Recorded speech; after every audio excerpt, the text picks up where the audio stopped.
बिस्मिल्लाहिर्रहमानिर्रहीम अस्सलाम वालेकुम। आज की इस वीडियो में हम बात करेंगे शुगर के इब्तदाई अलामात के हवाले से। जब भी हम शुगर की बात करते हैं, डायबिटीज़ की बात करते हैं, तो दो तरह की जो है वो किस्में होती है डायबिटीज़ की। एक को हम टाइप 1 डायबिटीज़ मेलाइटिस कहते हैं और जो दूसरी किस्म होती है उसको हम टाइप 2 डायबिटीज़ मेलाइटिस कहते हैं। टाइप 2 डायबिटीज़ मेलाइटिस यानी बड़ों का शुगर जिसको कहा जाता है, और टाइप 1 डायबिटीज़ मेलाइटिस को बच्चों का या जवानों का शुगर कहा जाता है। ये जो है वो आम लैंग्वेज इसको इस्तेमाल की जाती है।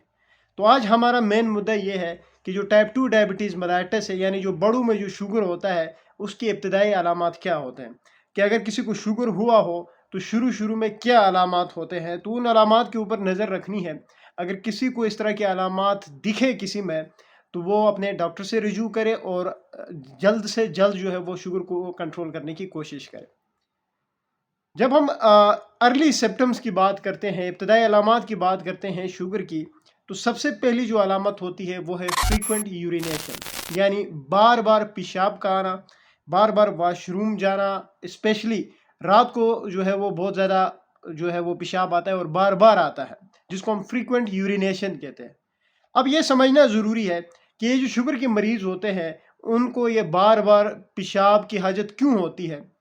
तो उसकी वजह ये है, देखिए जी, जब हमारे बॉडी में शुगर जो है, जो ग्लूकोज है, उसकी लेवल बढ़ जाती है, जब शुगर जमा हो जाता है, तो हमारे जो किडनीज है, जो गुर्दे हैं, वो इस शुगर को जो है वो बाहर निकालते हैं जिस्म से। जब ये शुगर को निकाल रहे होते हैं, तो साथ ही ये जो शुगर है वो अकेला नहीं जाता जिस्म से बाहर, ये अपने साथ जो है वो पानी को भी लेके जाता है, जिसको हम ऑस्मोटिक डायूरेसिस कहते हैं। तो जब जिस्म से शुगर निकल रही है, साथ वो अपने जो है वो पानी भी लेके जा रही है, तो उस वजह से जो है इस तरह के मरीज़ों में, जो शुगर के मरीज़ होते हैं, उनमें बार-बार जो है वो वॉशरूम जाने की हाजत होती है, बार-बार उनको वॉशरूम आता है। तो फ्रीक्वेंट यूरिनेशन यानी बार-बार पेशाब का आना, उसकी वजह ये है कि बॉडी में शुगर का लेवल जब बढ़ जाता है, शुगर जब जमा हो जाती है, तो किडनीज़ जो गुर्दे हैं वो इसको निकाल रहे होते हैं, और जब गुर्दे इनको निकाल रहे होते हैं शुगर को, तो शुगर अपने साथ पानी को भी निकालता है, जिसकी वजह से फ्रीक्वेंट यूरिनेशन होती है। तो जो पहली वजह है कि शुगर के मरीजों को बार बार जो है वो पेशाब क्यों आता है, तो उसकी वजह यह है। दूसरी अलामत क्या होती है शुगर के मरीजों में, जो अर्ली सिम्टम्स है उनमें दूसरी अलामत क्या है, तो वो है इंक्रीज थ्रस्ट, यानी प्यास का ज़्यादा लगना।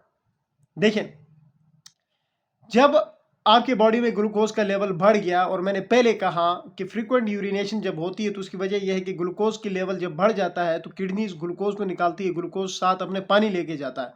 तो जब जिस्म से पानी निकलता है, जब पानी निकलेगा, तो बॉडी क्या करेगी कि ब्रेन को जो है वो सिग्नल देगी, मैसेज पहुंचाएगी। ब्रेन में एक सेंटर होता है, थ्रस्ट सेंटर जिसको हम कहते हैं, जो कि हाइपोथैलेमस में होता है। ये उस तक मैसेज पहुंचाती है कि जी, आपके जिस्म में पानी कम हो रहा है, पानी निकल रहा है, ग्लूकोज अपने साथ निकाल रहा है, शुगर निकाल रहा है, तो ज़्यादा से ज़्यादा जो है वो पानी पिए। तो जब ये सिग्नल ब्रेन को जाता है, तो उस वजह से जो शुगर के मरीज़ होते हैं, वो बार बार पानी जो है पानी पीते हैं, और ज़्यादा पानी पीते हैं, उनको इसलिए ज़्यादा प्यास लगती है। तो शुगर के मरीजों को प्यास क्यों ज़्यादा लगती है, तो उसकी वजह यह है। तीसरी जो सिम्पटम है, जो अर्ली सिम्पटम है डायबिटीज़ की, वो है इंक्रीज हंगर, यानी भूख का ज़्यादा लगना। अब देखें, जब हम जो भी फूड लेते हैं, ये फूड हमारे बॉडी में जाता है, ग्लूकोज में कन्वर्ट होता है, और यही ग्लूकोज की ब्रेक डाउन हो जाती है, और जब ब्रेक डाउन हो जाती है तो ये सेल में जाके एनर्जी दे देता है। अगर ऐसा हो कि ये जो फूड हम ले रहे हैं उसके ये अंदर जाए, ग्लूकोज में कन्वर्ट हो जाए, ग्लूकोज जो है उसकी ब्रेक डाउन हो जाए, और वहाँ से वो फिर सेल ही में ना जाए, वो ब्लड में एकमुलेट हो जाए, तो उस वजह से क्या हो जाएगा कि जब एनर्जी नहीं प्रोड्यूस होगी तो भूख ज़्यादा लगेगी। तो इसलिए जो शुगर के मरीज़ होते हैं उनको भूख ज़्यादा लगती है। जो चौथी अलामत है, जो अर्ली सिम्पटम है, वो है फटीग। शुगर के मरीज़ों को बहुत ज़्यादा थकावट होती है, और थकावट की वजह भी यही है कि जैसे मैंने कहा, आप फूड लेंगे, वो ग्लूकोज में कन्वर्ट होगा, ग्लूकोज ब्लड के अंदर ग्लूकोज में कन्वर्ट हो गया, अब ग्लूकोज ने जो है ब्रेक डाउन होके सेल में जाना है, और जब सेल में जाएगा तो ये एनर्जी प्रोड्यूस करती है। लेकिन जब ये सेल में ही नहीं जा सकता है, तो कैसे ये एनर्जी प्रोड्यूस करेगा, और जब एनर्जी ही प्रोड्यूस नहीं होगी तो उससे फटीग होगी, उससे थकावट होगा।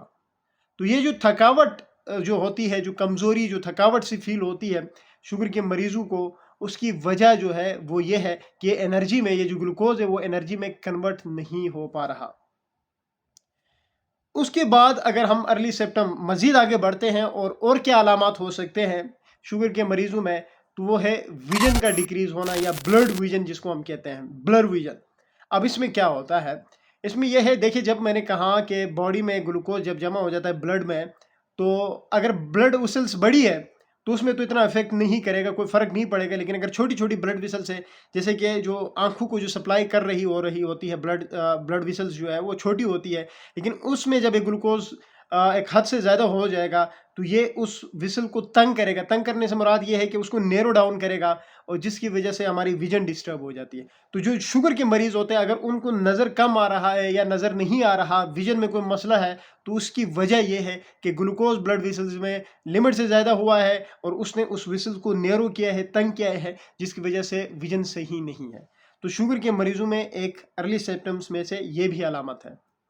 आगे जाते हैं, मजीद अलामात के ऊपर बात करते हैं। अर्ली सिम्टम्स की जब हम बात करते हैं, तो जो शुगर के मरीज होते हैं उनमें एक बहुत ही अहम कंप्लेन होती है कि जी tingling and numbness sensation of hand and feet, कि जी मेरे हाथ और पाँव में सुइयाँ चुभती है। अब ये जो हाथ और पाँव में सुइयाँ चुभती है, तो ये जब भी बात आती है तो ये नर्व के साथ आती है।